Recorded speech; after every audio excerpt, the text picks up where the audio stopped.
As an entrepreneur in the fitness industry, how do you Mhm. leverage your passion and fitness to drive your business? And how has the entrepreneurial journey influenced your approach to health and wellness?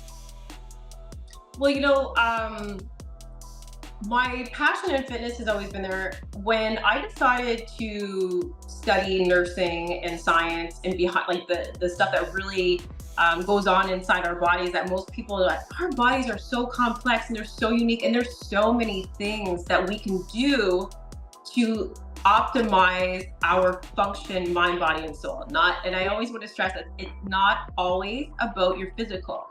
Mm-hmm. When the one thing that I really find is unique is the power of your mind. So when I tap into clients and I go, if what you just described to me right now is your goal, to be fit or to have, better glutes or tighter legs or, nice cap shoulders or whatever, I'm like, do you realize that all really what this is that you have to mentally lead the physical?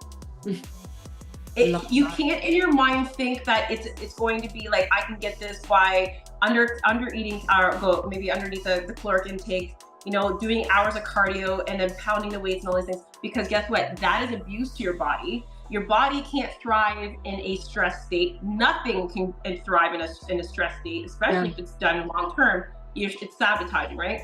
So I think, in order to really mold the fitness industry, we have to look at it as a health standpoint.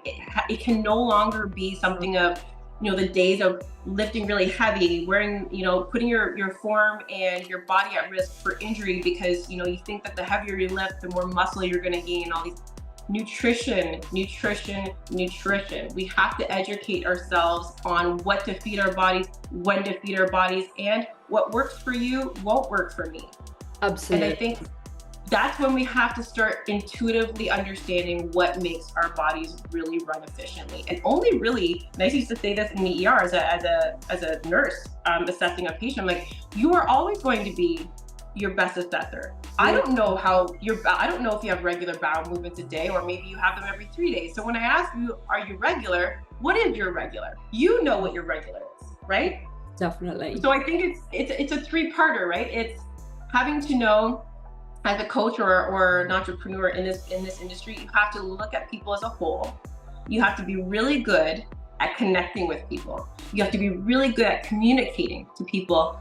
And the other thing is you have to be really good at listening to people, right? That's the other thing. But no, it's definitely has to be, I think, if we're going to teach the generations below us coming up the right way, we have to teach them from a health standpoint. It can't no longer be about, the aesthetics, the tanning, the diuretics, all the unhealthy things that come along the bodybuilding industry. You know what I'm talking about, right? Anyway, that's what Pete has been exposed to.